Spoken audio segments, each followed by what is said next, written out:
Baik, Assalamualaikum warahmatullahi wabarakatuh. Selamat siang, salam sejahtera untuk kita semua. Selamat pagi, Bapak Ibu sekalian yang saya hormati, Deputi Sistem Informasi Kepegawaian BKN, yang saya hormati Bapak Sony Sultana selaku Kepala Pusat Pengembangan Sistem Seleksi ASN BKN, rekan-rekan media, baik yang hadir secara langsung on the spot maupun teman-teman media yang hadir secara online yang di Zoom dan melalui kanal YouTube. Baik, hari ini kita bertemu dalam rangka konferensi pers Sekolah Kedinasan, Seleksi Kompetensi Dasar Sekolah Kedinasan tahun 2023. Di hadapan Bapak Ibu sekalian sudah hadir Pak Deputi Sistem Informasi Kepegawaian dan Pak Kepala Pusat PPSS. Hari ini kita akan mencoba berdiskusi. Nanti ada beberapa hal yang perlu disampaikan oleh Pak Deputi terkait dengan seleksi kompetensi dasar Sekolah Kedinasan tahun 2023. Baik Pak Deputi, tanpa mesti berpanjang-panjang waktu, saya kira waktu dan tempat saya persilahkan.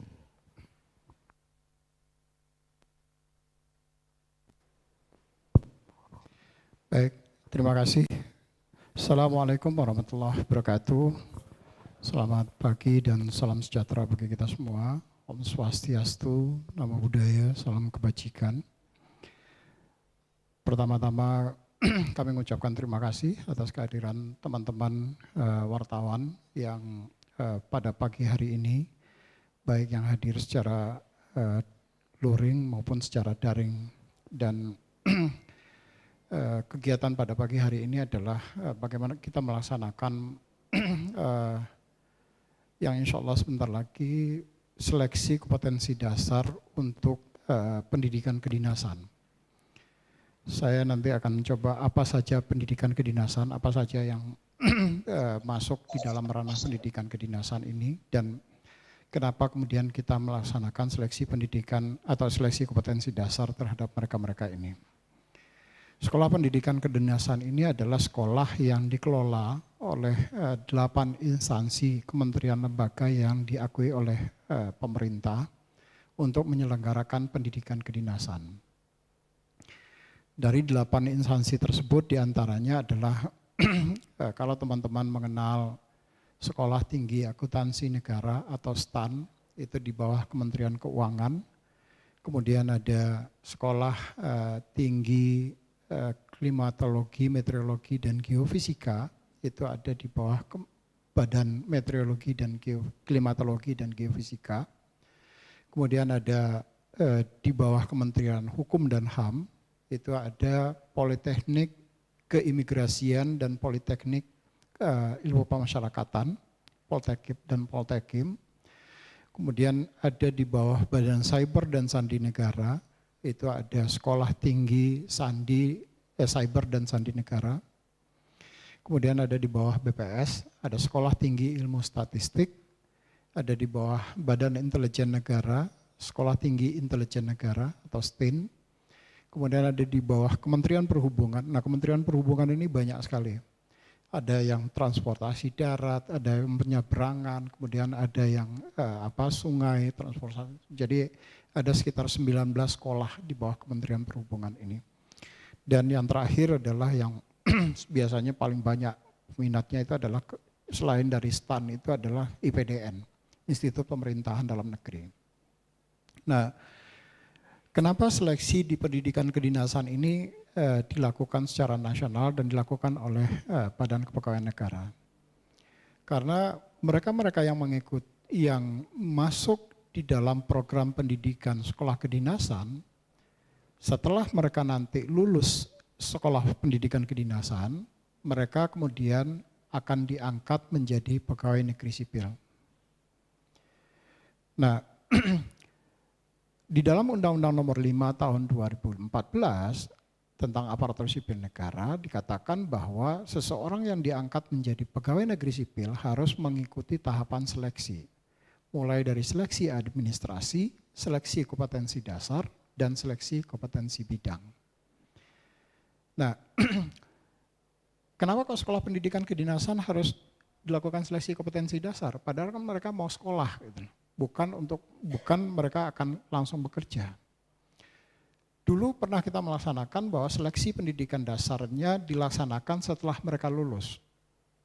Tetapi begitu mereka lulus dan mereka tidak lulus seleksi kompetensi dasarnya, mereka nggak bisa diangkat menjadi pegawai negeri sipil.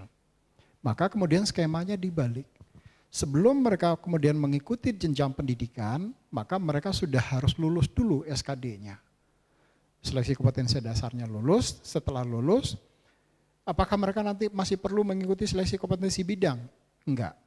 Karena selama mereka mengikuti pendidikan selama 4 tahun di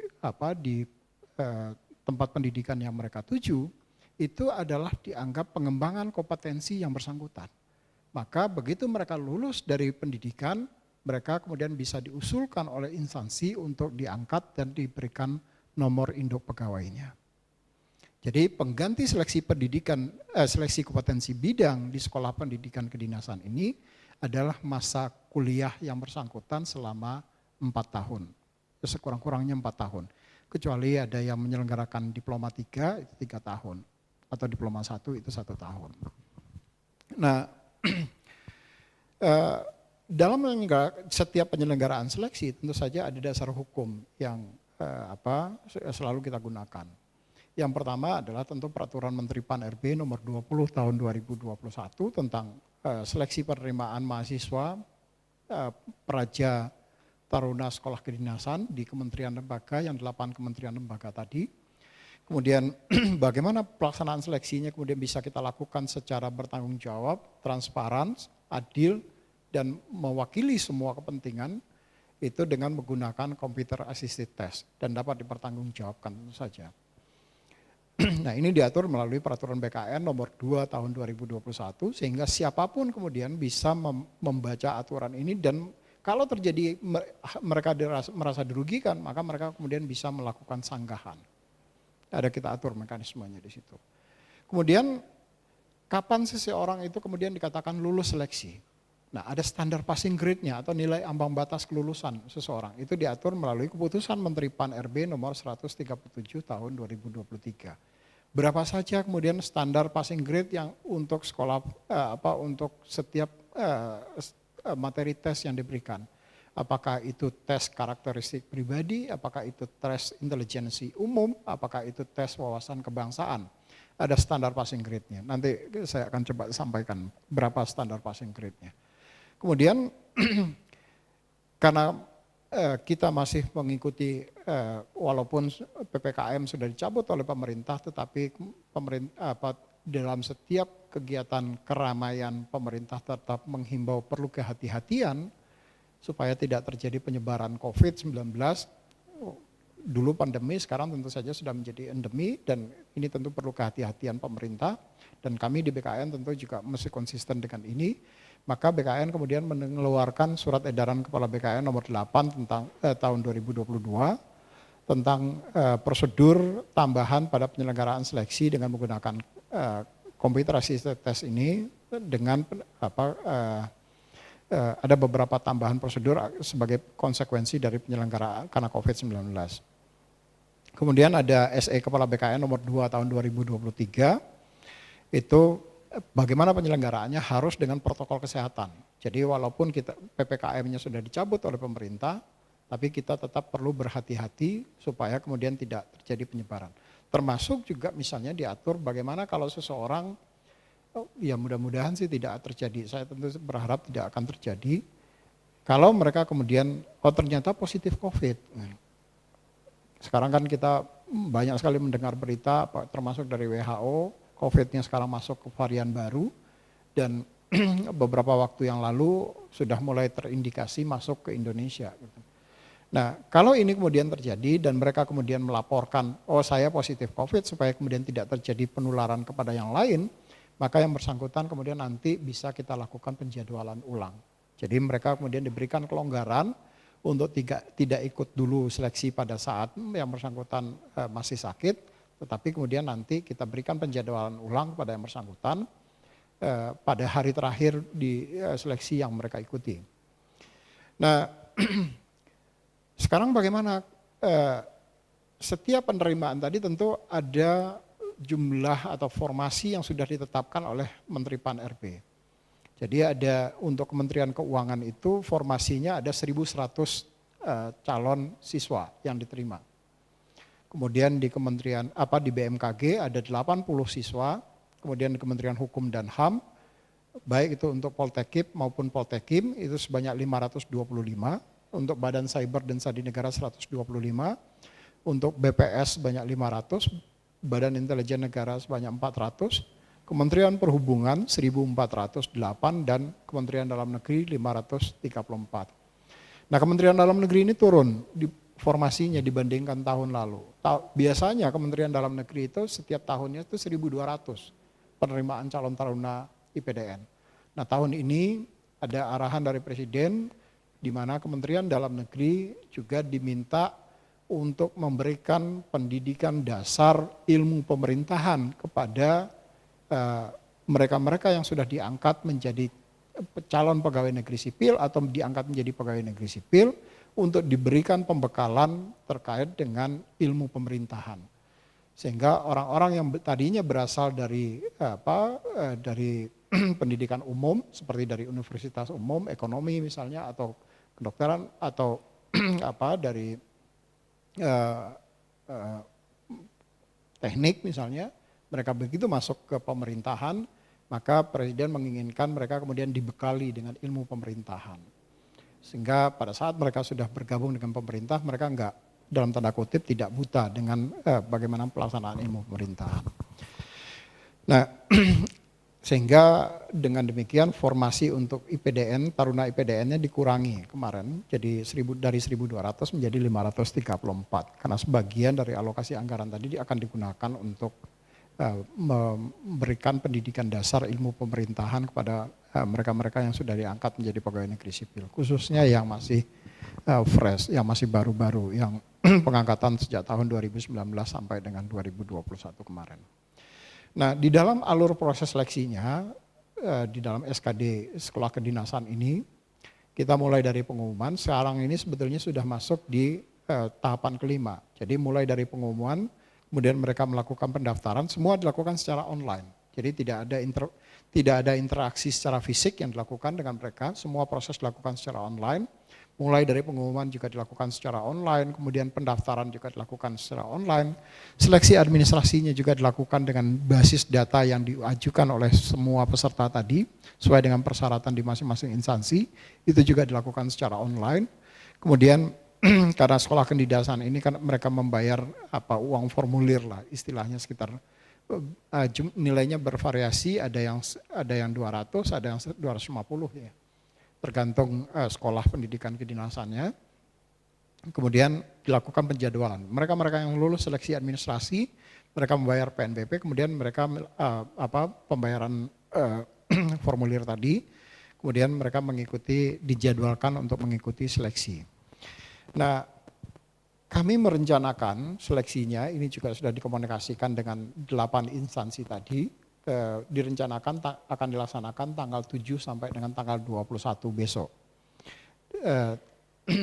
Jadwalnya itu kira-kira, coba masuk ke slide-nya, di slide halaman 9, di mana masing-masing semua instansi itu akan mulai di tanggal 7, kecuali di STAN, Sekolah Tinggi Akuntansi Negara, karena STAN ini, di sini nggak keluar ya, nggak ada ya, di depan ya. Jadi kecuali STAN itu masih menunggu hasil UTBK, ujian penerimaan melalui jalur di pendidikan perguruan tinggi negeri. Nanti begitu hasil UTBK-nya keluar, baru dari situ mereka kemudian merumuskan siapa yang kemudian dari lulusan UTBK tadi yang bisa dipanggil untuk masuk atau mengikuti seleksi di Sekolah Tinggi Akuntansi Negara ini.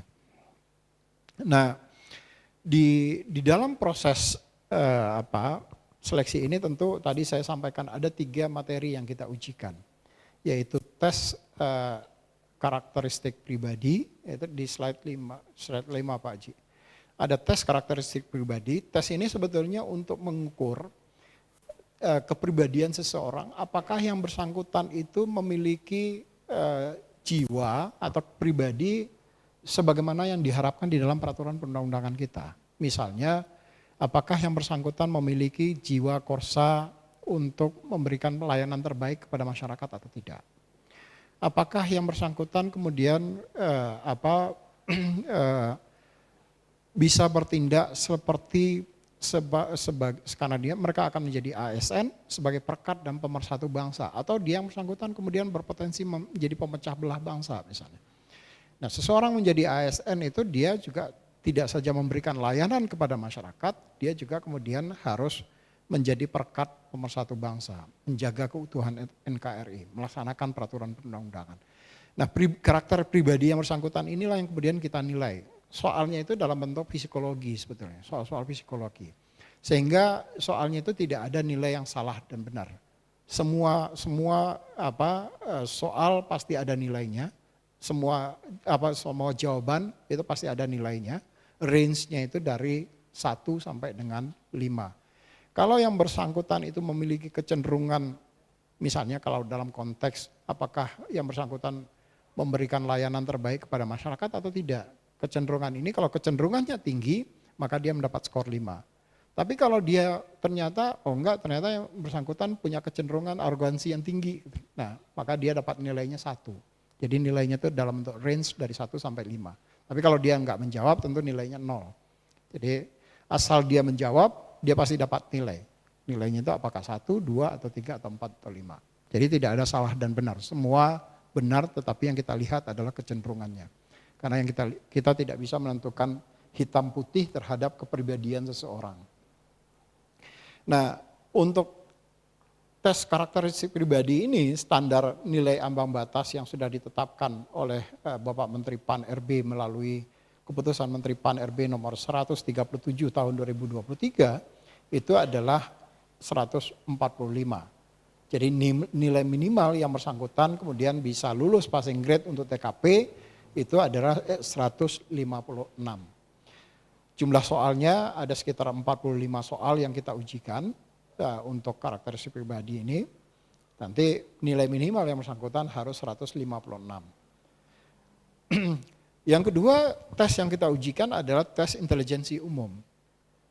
Tes intelijensi umum ini tujuannya adalah untuk mengukur apakah seseorang calon yang masuk di dalam pendidikan kedinasan ini yang kemudian mereka akan menjadi aparatur sipil negara, dia memiliki intelijensi yang tinggi atau enggak. Yang kita harapkan dari seseorang yang menjadi aparatur sipil negara tentu orang yang smart, yang pintar. Maka kita kemudian melakukan uji apakah yang bersangkutan tingkat intelijensinya tinggi atau tidak. Nah, tingkat pengukuran untuk atau standar ambang batas di tes intelijensi umum ini adalah skornya 30. Dengan jumlah soal ada 30 dan nilai ambang batasnya adalah 80. Nah, di tes intelijensi umum ini itu nilainya salah dan benar.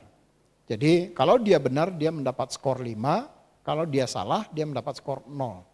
Jadi skornya adalah kelipatan 5. Jadi setiap dia benar, kalau dia benar 10 maka dia dapat nilai 50. Kalau dia benar 25 misalnya, maka dia dapat nilai 75 misalnya. Kalau dia benarnya 26, maka dia dapat nilai 80. Jadi kelipatan 5 skornya yang diberikan. Dan yang terakhir, tes yang kita ujikan adalah tes wawasan kebangsaan. Ini juga soalnya ada 35 dengan nilai ambang batas kelulusannya itu adalah 65. Ini juga sama dengan tes intelijensi umum. Ini adalah soalnya itu benar dan salah. Jadi kalau dia benar menjawabnya maka dia mendapatkan skor 5, kalau dia salah dia mendapatkan skor 0. Jadi untuk dua materi ini baik itu TIU maupun TWK itu skornya standar penilaiannya adalah benar dan salah, dan kalau dia benar dia dapat nilai 5, kalau dia salah dia dapat nilai 0. Berbeda dengan tadi TKP karena kita tidak bisa menentukan karakteristik pribadi. Batas waktu yang kita berikan selama seleksi yang jumlah soalnya itu lebih kurang sekitar 100 soal, itu batas waktunya lebih kurang 100 menit. Jadi mereka harus menyelesaikan soal-soal tadi selama 100 menit. Kalau dia tidak bisa menyelesaikan soal tadi dalam 100 menit, maka sistem kemudian menutup. Jadi di dalam ujian CAT ini seleksi akan berhenti itu hanya ada dua mekanisme. Mekanisme pertama yang bersangkutan kemudian menyelesaikan seleksi dan dia klik selesai, finish. Mekanisme yang kedua adalah dia belum selesai seleksi tetapi kemudian di stop oleh sistem karena waktunya sudah habis. Jadi seleksi ini ada batas waktu yang diberikan selama proses seleksi untuk menjawab soal-soal tadi. Nah, soalnya 110 ya. 110 ya. 110 soal kan ya. Ada 45 TKP, 30 TIU dan 35 TWK. Jadi soal keseluruhannya itu ada 110 soal yang harus diselesaikan. Saya pernah mencoba mensimulasikan kalau dari 110 soal itu setiap peserta itu mulai dari membaca satu soal sampai dia bisa menjawab soal tadi, itu paling tidak butuh waktu, ini kalau tidak tebak-tebakan ya. Ya kecuali kalau tebak-tebakan hitung kancing, itu lain. Tapi kalau tidak tebak-tebakan dia membaca soal, itu butuh waktu sekitar 35 sampai dengan 45 detik satu soal. Supaya dia kemudian bisa mengakomodasi yang 100 menit tadi. Kecuali kalau tebak-tebakan kancing sih tinggal A, B, C, D, E, nah itu sih bisa sekian detik selesai. Nah, ada pengecualian nilai ambang batas bagi peserta dari daerah tertentu. Jadi pemerintah tahun ini itu memberikan afirmasi untuk di beberapa wilayah tertentu. Misalnya wilayah-wilayah yang masuk 3T. Wilayah-wilayah yang berada di wilayah terluar, terdepan, terpencil, termiskin, itu mendapatkan afirmasi. Nah, afirmasinya sudah diatur di dalam keputusan Menpan ini, di mana nilai kumulatifnya itu paling rendah 281, nilai TIU-nya paling rendah 55. Nah, ada beberapa instansi yang meminta dilakukan afirmasi, misalnya Kementerian Keuangan, sudah disetujui oleh Pak Menteri Pan-RB, ada afirmasi yang diberikan kepada mereka untuk peserta-peserta yang berasal dari daerah-daerah tertentu, termasuk daerah-daerah 3T. Jadi ada keberpihakan pemerintah kepada mereka. Karena kalau yang lulus hanya orang, ya mohon maaf, orang yang pinter-pinter saja dan ada di Pulau Jawa, pada saat dia ditempatkan dia nggak mau di wilayah 3T. Nah, maka di dalam skemanya kita kemudian memberikan ada keberpihakan supaya kemudian formasi-formasi di wilayah-wilayah tadi kemudian juga terisi melalui sekolah pendidikan kedinasan ini. Nah, berapa banyak yang mendaftar? Yang sudah melakukan submit itu sebanyak 188.097 orang sudah melakukan pendaftaran yang tersebar di beberapa pendidikan. Dari 188.000 ini kemudian teman-teman di instansi sudah melakukan seleksi administrasi siapa yang memenuhi syarat dan siapa yang tidak memenuhi syarat. Yang memenuhi syarat dan mereka bisa ikut seleksi itu sebanyak 119.090 orang untuk memperebutkan formasi yang tadi saya sampaikan. Misalnya di Kementerian Keuangan ada 1.100, kemudian ada di Kementerian Perhubungan 1.400, ada di Kementerian Dalam Negeri. Detailnya berapa banyak yang masuk mendaftar di masing-masing wilayah tadi, misalnya untuk di Kementerian di Badan Intelijen Negara misalnya untuk memperebutkan formasi sebanyak 400 formasi. Maka peserta yang mengikuti seleksi itu 8.934. Jadi persaingannya akan sangat ketat, hanya 400 formasi yang akan diperebutkan. IPDN juga lebih parah lagi, karena peminatnya masih tinggi di IPDN, ada 27.000 peserta, 27.567 peserta, akan memperebutkan hanya 534 formasi. Jadi yang akan benar-benar diterima itu hanya 534. Tapi jumlah pesertanya sebanyak 27.567. BPS juga sama, pesertanya juga tinggi yaitu 21.215 orang. Tapi mereka akan memperebutkan jumlah yang relatifly hanya sebanyak 500-an. Jadi ini tentu persaingannya ketat dan dengan demikian tentu kita berharap orang-orang yang masuk menjadi calon ASN melalui jalur pendidikan kedinasan ini adalah orang-orang yang benar-benar terbaik berdasarkan kemampuan, kualitas dan kompetensi yang bersangkutan. Demikian juga di Kementerian Perhubungan, walaupun formasinya ada 1.400-an, tapi jumlah pesertanya juga sebanyak 35.827. Jadi sangat persaingannya juga sangat ketat di situ. Saya membayangkan ini pasti nanti akan luar biasa ketat di antara mereka-mereka yang mengikuti seleksi ini. Nah, di dalam pelaksanaan seleksi ini nanti BKN menyediakan titik lokasi. Tentu seluruh fasilitas yang dimiliki oleh BKN akan kita optimalkan pemanfaatannya. Ada lebih kurang sebanyak 35 titik lokasi yang akan kami gunakan. Satu ada di kantor pusat, kemudian ada 14 di kantor regional, termasuk kantor regional 3 Bandung ini. Kemudian ada 21 titik lokasi BKN yang ada di kantor unit pelayanan teknis yang ada di setiap provinsi. Jadi kalau provinsinya tidak ada kantor regional, misalnya seperti Mataram misalnya, Lombok, NTB, itu tidak ada kantor regionalnya karena kantor regionalnya ada di Bali, maka di sana ada UPT kami, unit pelayanan teknis. Jadi seleksinya nanti dilakukan di sana. Begitu juga dengan NTT, misalnya NTT itu karena dia mengikut kantor regionalnya ikut wilayah kantor regional Bali, maka di NTT ada kantor UPT-nya. Jadi nanti orang-orang yang di NTT bisa mengikuti yang masuk di wilayah Nusa Tenggara Timur, mereka bisa mengikuti seleksi di di NTT.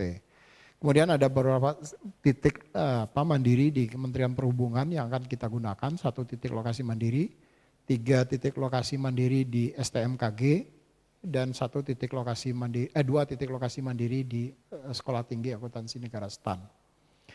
Dengan rentang waktu yang berdasarkan data yang tadi sudah masuk kepada kami, kita merencanakan seleksi itu akan selesai pada dimulai tanggal 7 Juni ini dan akan selesai pada tanggal 21.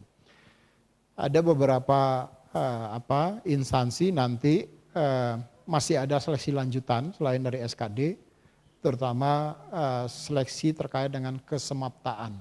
Misalnya mereka-mereka yang IPDN, karena mereka membutuhkan fisik yang juga tidak hanya mereka smart, tetapi fisiknya juga dibutuhkan di situ, maka mereka ada tes kesemaptaan.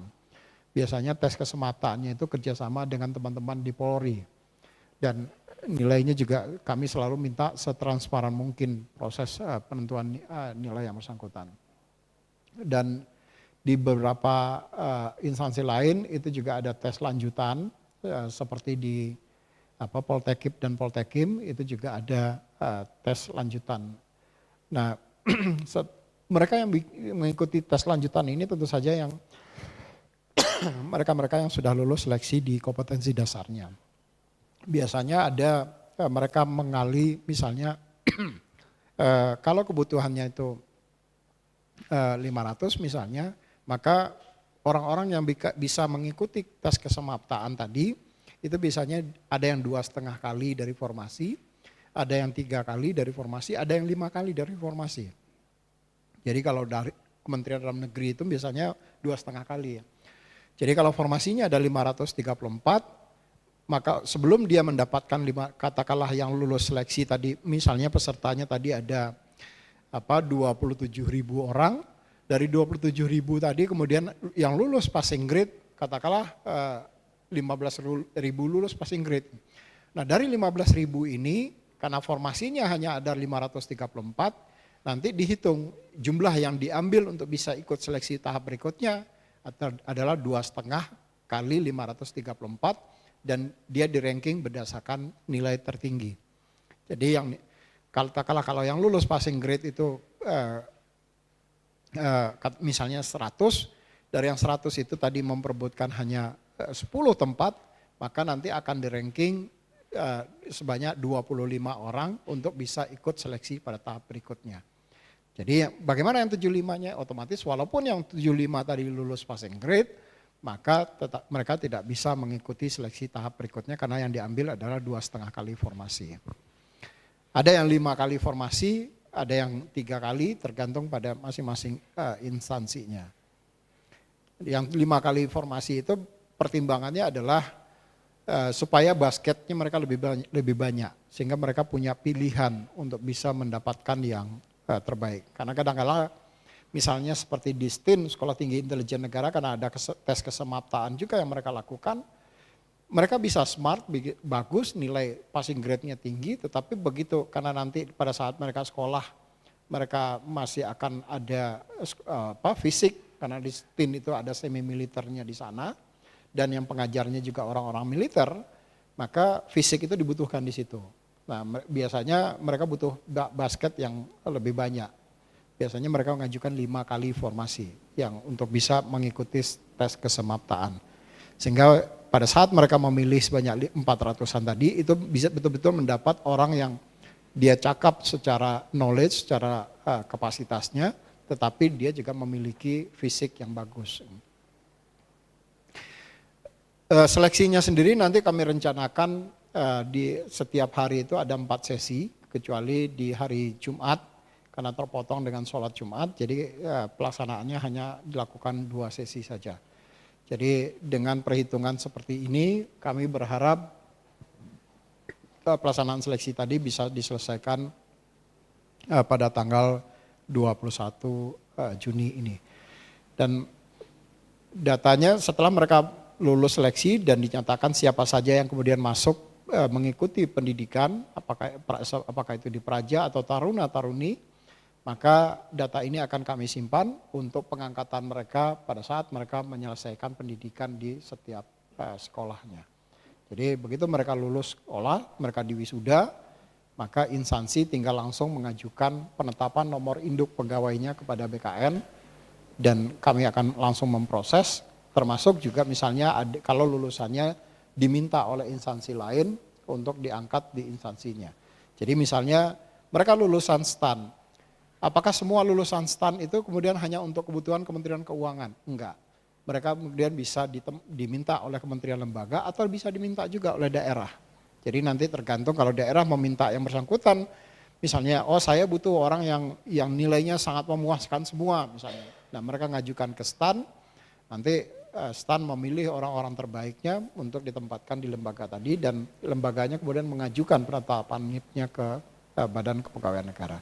Itu mungkin beberapa hal sebagai pengantar yang bisa saya sampaikan ke teman-teman di dalam proses seleksi pendidikan kedinasan ini. Dan tentu saja kita berharap semua pelaksanaan seleksi ini bisa dilakukan secara baik dan tentu dengan setransparan mungkin sehingga semua warga negara di Republik ini memiliki hak yang sama. Tidak ada orang yang kemudian karena saya nggak punya uang sehingga nggak bisa mengikuti pendidikan misalnya. Padahal nilainya terbaik. Nah, pola-pola ini sudah harus ditinggalkan dan sejak kita menggunakan computer assisted test, mekanisme ini sudah tidak berlaku lagi. Tidak ada lagi kemudian titipan-titipan yang bisa yang disampaikan kepada kami. Itu mungkin beberapa hal yang bisa kami sampaikan dan terima kasih. Assalamualaikum warahmatullahi wabarakatuh. Waalaikumsalam warahmatullahi wabarakatuh. Terima kasih Pak Deputi informasi yang disampaikan kepada teman-teman media sekalian.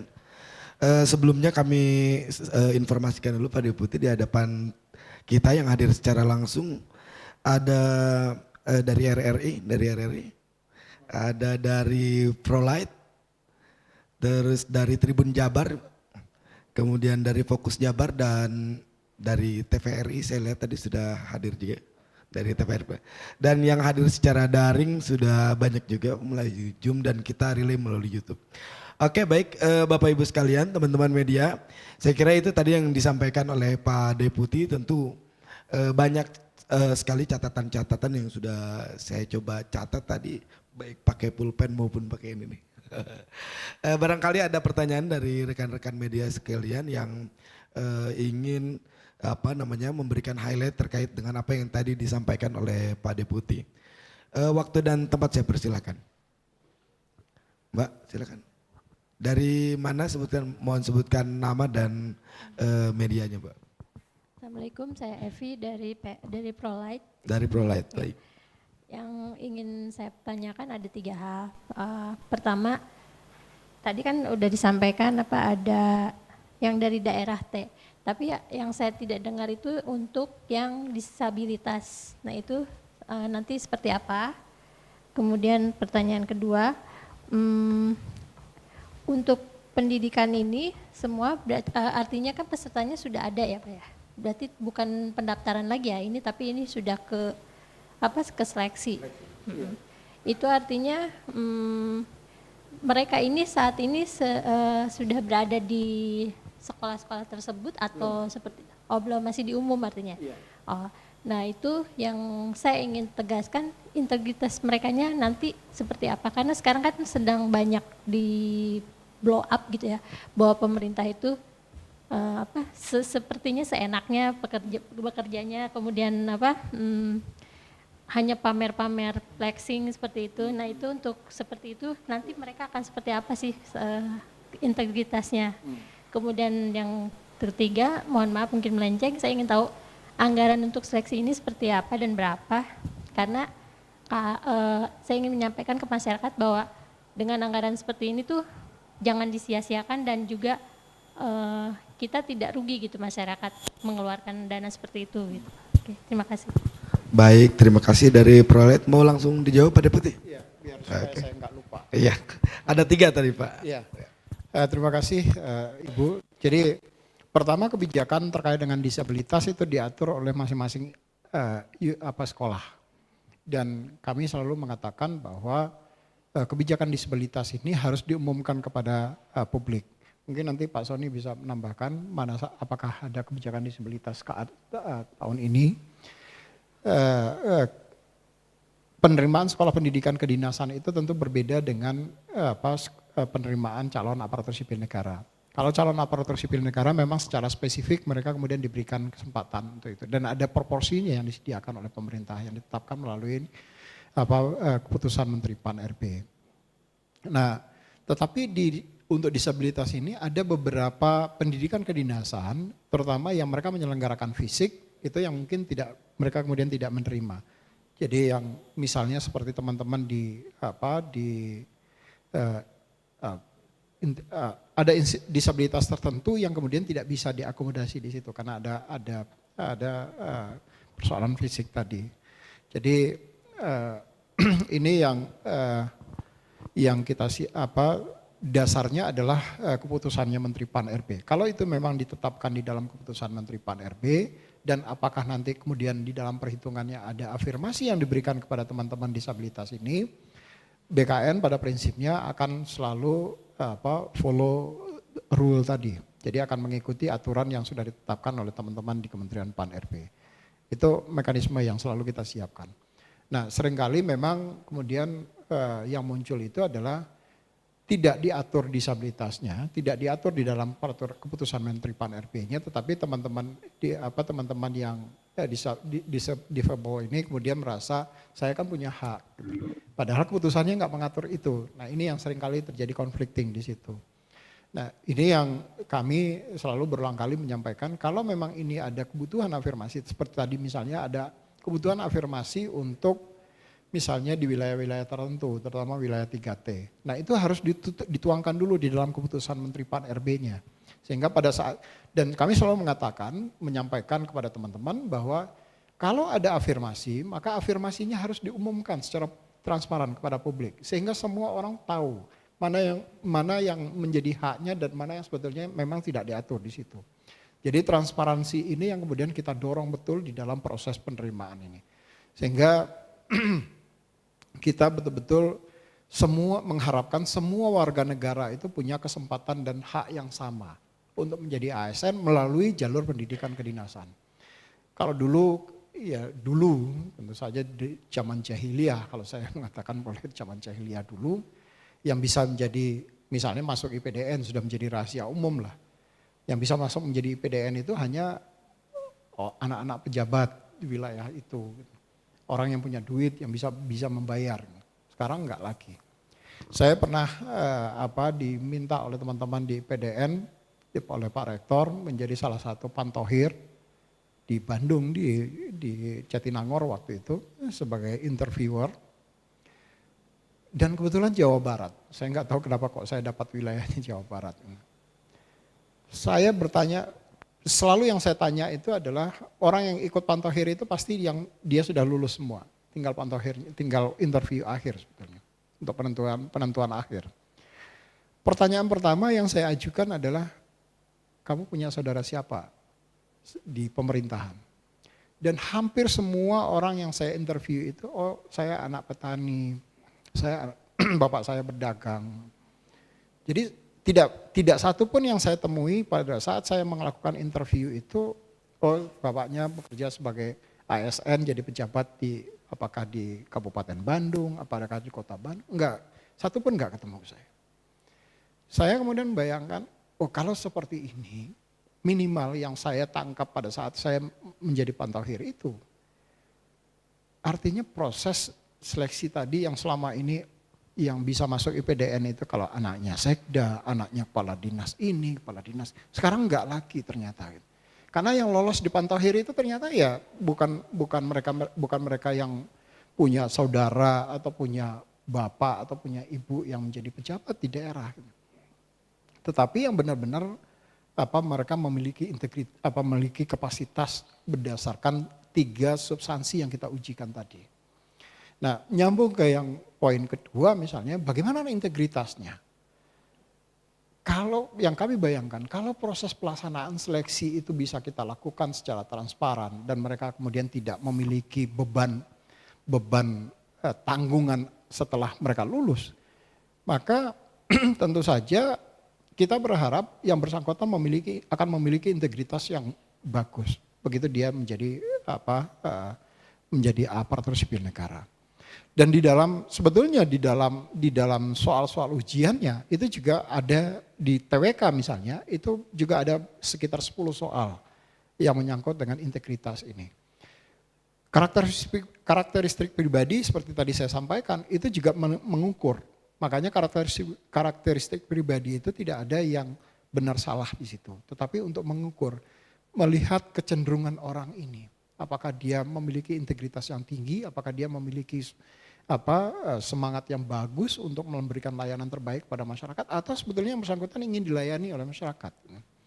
Nah, itu kita ukur dari tes karakteristik pribadi, dan kalau dia terkait dengan misalnya integritas terhadap bangsa dan negara misalnya, ya kita ukur melalui ada 10 soal di dalam tes wawasan kebangsaan tadi untuk melihat apakah ini orang berpotensi terorisme misalnya, itu ada soal-soalnya di situ. Itu yang kedua. Yang ketiga yang terkait dengan anggaran. Anggaran seleksi ini sebetulnya itu hanya anggaran untuk pembayaran formulir. Dan anggaran formulir itu pun yang dialokasikan ke BKN itu hanya berapa? 50.000 per peserta. Jadi 50.000 per peserta itulah yang kemudian digunakan untuk pelaksanaan seleksi ini. Nah, begitu mereka lulus seleksi, mereka biasanya dibayari oleh negara untuk biaya pendidikannya, untuk di beberapa sekolah. Tetapi ada beberapa sekolah yang sekarang sistemnya sudah mix, jadi tidak lagi dulu kan sepenuhnya. Sekarang ada sebagian yang sudah di mix, jadi ada kontribusi mereka, kemudian ada kontribusi negara di situ. Tetapi di beberapa sekolah, misalnya seperti STIN, ya, itu masih sepenuhnya ditanggung oleh negara. STSN misalnya itu masih sepenuhnya ditanggung oleh negara. Jadi mereka free, sekolahnya itu gratis. Mereka diasramakan juga. Jadi kalau dulu saya ingat STAN itu mereka selain sekolahnya free, terus diasramakan, mereka juga kemudian dikasih sudah mulai dikasih gaji dalam tanda kutip, uang sakunya. Tapi sekarang uang sakunya sudah mulai dikurangi dan sekolahnya juga sudah di-mix pembiayaannya. Jadi biayanya sih sangat kecil yang kita alokasikan untuk dan itu juga berasal dari calon taruna atau siswa itu sendiri. Itu kira-kira Bu. Baik, terima kasih Pak Deputi. Kami kira itu Pak ya, terjawab 3 pertanyaan itu ya. Ada penanya berikutnya dari, silakan. Baik Mas. Assalamualaikum warahmatullahi wabarakatuh. Saya Nandri dari Tribun Jabar, mau menanyakan Pak terkait yang tadi kan ada 8 instansi ya dari sekolah kedinasan ini. Nah, dan tadi sempat disebutkan IPDN salah satu menjadi formasi yang turun untuk tahun ini. Selain IPDN sendiri ada dari kementerian mana lagi yang formasinya turun di tahun ini? Dan pertanyaan yang kedua mungkin sempat tadi kan prokes tetap dilaksanakan. Apakah nantinya akan tetap ada swab untuk para peserta sendiri seperti itu? Baik, terima kasih. Mas, ada 2 pertanyaan Pak terkait yang pertama terkait instansi yang turun, yang kedua tentang prokes dan swab apakah masih diberlakukan? Ya, terima kasih Mas Andri dari Tribun Jabar. Selain dari formasi yang sudah ditetapkan, yang turun itu hanya IPDN. Yang instansi yang lain itu relatif sama dibandingkan tahun-tahun sebelumnya. Jadi IPDN ini seperti tadi saya sampaikan turunnya itu hanya karena sebagian dari anggarannya IPDN dan termasuk kelasnya itu akan digunakan untuk memberikan pelatihan tambahan terkait dengan ilmu pemerintahan. Jadi kalau misalnya sebelumnya IPDN itu mendapatkan formasi 1.200 dan mereka belajar di kampus-kampusnya IPDN, ada baik itu di Jatinangor, di Bukit Tinggi atau yang tersebar di beberapa wilayah, maka kalau mereka masih tetap diberikan kuota 1.200, maka mereka nggak bisa menyelenggarakan pendidikan ilmu pemerintahan tadi kepada mereka yang sudah diangkat menjadi ASN. Karena kelasnya sudah terisi semua oleh taruna IPDN. Nah, karena ini ada arahan presiden dan presiden meminta mereka-mereka yang berasal dari sekolah umum tadinya atau universitas umum, universitas negeri atau swasta umum tadinya, mereka kemudian diminta untuk dibekali ilmu pemerintahan. Nah, kalau mereka dibekali ilmu pemerintahan, mereka pasti akan masuk ke dalam kampus tadi. Nah, itu sebabnya kenapa kuotanya IPDN diturunkan supaya menampung karena ini jumlahnya juga sangat banyak, Pak. Jadi jumlahnya sangat banyak dan jumlah inilah yang kemudian nanti akan berbagi tempat dengan mereka yang masuk melalui jalur IPDN. Itu yang pertama. Yang kedua, apakah masih ada swab? Enggak, Pak. Jadi karena pemerintah juga sudah mencabut kebijakan PPKM, tetapi kita memang tetap perlu berhati-hati. Kebijakan swab sudah tidak perlu lagi dilakukan kepada peserta. Itu, terima kasih. Baik, terima kasih Pak Deputi. Terjawab ya Mas ya? Masih ada yang lain, silakan kami persilakan.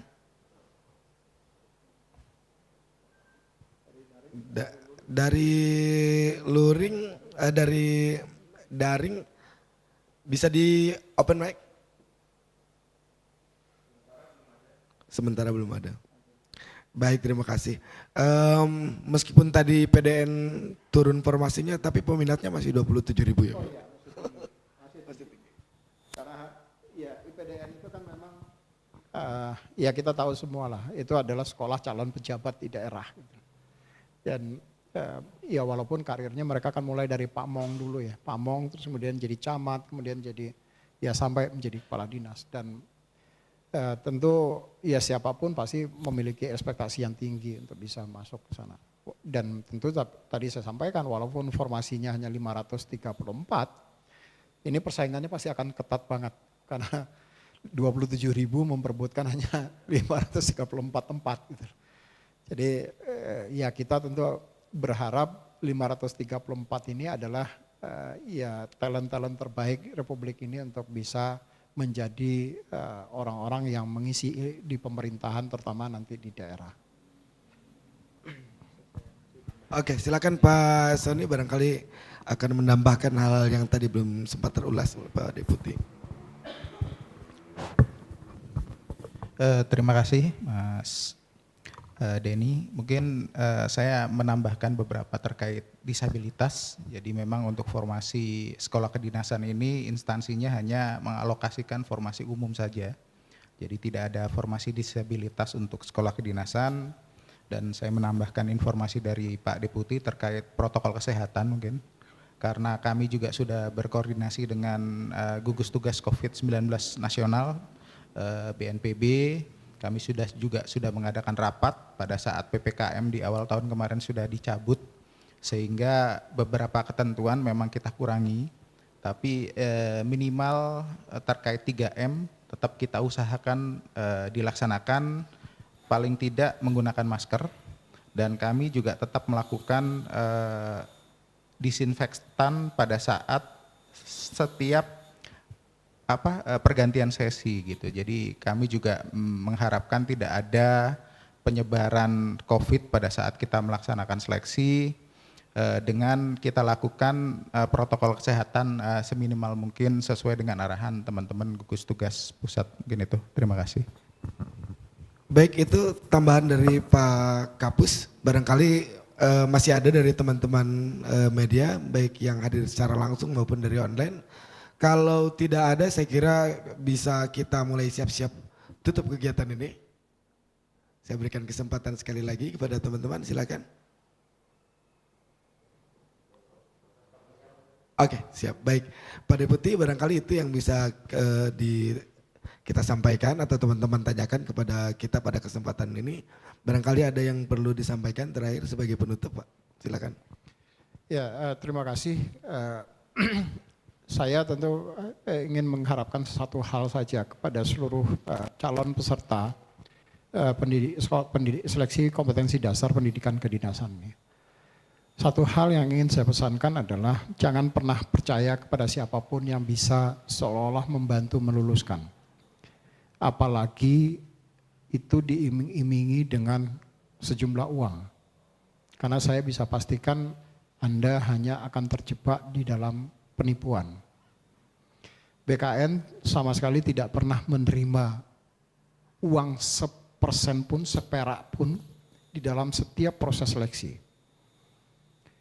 Dan kalau memang ada misalnya kami menemukan indikasi BKN menerima itu dari laporan teman-teman, tentu kami akan memberikan hukuman disiplin tingkat berat kepada yang bersangkutan. Hukuman disiplin tingkat berat yang kita berikan itu biasanya pemberhentian tidak dengan hormat. Dan BKN tidak bermain-main dengan setiap tahapan yang kita lakukan. Tujuan kita tidak lain semata-mata adalah untuk mendapatkan calon ASN terbaik. Yang mereka tentu saja kita harapkan tidak punya hutang budi kepada siapapun. Kalau dia lulus seleksi, itu betul-betul karena kapasitas dan kemampuan yang bersangkutan. Jadi kami mohon bantuan ke teman-teman wartawan untuk juga mengingatkan semua masyarakat kita bahwa proses seleksi ini itu tidak ada satupun biaya yang kemudian ditarik oleh Badan Kepegawaian Negara. Dan kalau memang kemudian di dalam pelaksanaannya ada teman-teman kami yang mencoba-coba untuk bermain-main, kami mohon dilaporkan. Dan insya Allah pasti akan kami tindak lanjuti karena ini adalah komitmen Kepala BKN untuk memberikan layanan terbaik kepada seluruh masyarakat Indonesia dengan sebaik-baiknya dan tanpa ada masyarakat yang haknya kemudian hilang hanya gara-gara apakah itu hanya gara-gara uang atau apakah itu hanya gara-gara punya pejabat atau punya orang dalam misalnya. Jadi mohon kami diinformasikan itu. Dari kami, dari pimpinan di BKN, termasuk Kepala BKN, berulang kali menyampaikan, termasuk Pak Menteri PAN RB, beberapa kali menyampaikan kepada kami, tidak boleh ada satupun orang di Republik ini yang begitu dia masuk menjadi calon aparatur sipil negara, kemudian yang bersangkutan harus membayar sesuatu. Semua free, semua gratis, gak ada yang dipungut biaya serupiah pun dari mereka. Dan ternyata Pak masih ada, itu adalah oknum dan oknum itu biasanya selalu kami tindak. Kami berhentikan, termasuk mereka yang kemudian juga terindikasi melakukan penyuapan, itu juga kami blacklist. Jadi datanya kami blokir, nomor induk kependudukannya kami blokir, sehingga yang bersangkutan kemudian tidak bisa melakukan apply lagi di dalam sistem. Dan itu sudah kami lakukan beberapa kali orang-orang yang terindikasi melakukan itu, kami blokir datanya sehingga sampai kapan? Sampai ada keputusan pimpinan kapan blokir itu akan diberikan kesempatan yang bersangkutan untuk bisa ikut seleksi. Jadi karena kami di BKN sudah memiliki komitmen seperti itu, mohon juga bantuan masyarakat untuk juga kita bersama-sama menjaga komitmen itu, dan tentu dengan bantuan teman-teman wartawan kita betul-betul bisa menyelenggarakan seleksi yang adil bagi semua. Itu saja yang bisa kami sampaikan, dan sekali lagi terima kasih kepada teman-teman wartawan atas kehadirannya baik secara daring maupun luring pada pagi hingga siang hari ini. Terima kasih. Assalamualaikum warahmatullahi wabarakatuh. Waalaikumsalam warahmatullahi wabarakatuh. Terima kasih Pak Deputi, terima kasih Pak Kapus. Demikian Bapak Ibu sekalian para wartawan yang hadir di secara daring maupun luring dalam kesempatan konferensi pers seleksi kompetensi dasar sekolah kedinasan tahun anggaran 2023 ini. Dengan tadi dilakukan closing statement oleh Pak Deputi, kami kira kegiatan ini bisa kita tutup untuk selanjutnya kita beraktivitas lagi. Oke, terima kasih teman-teman sekalian. Kami tutup kegiatan ini. Wassalamualaikum warahmatullahi wabarakatuh.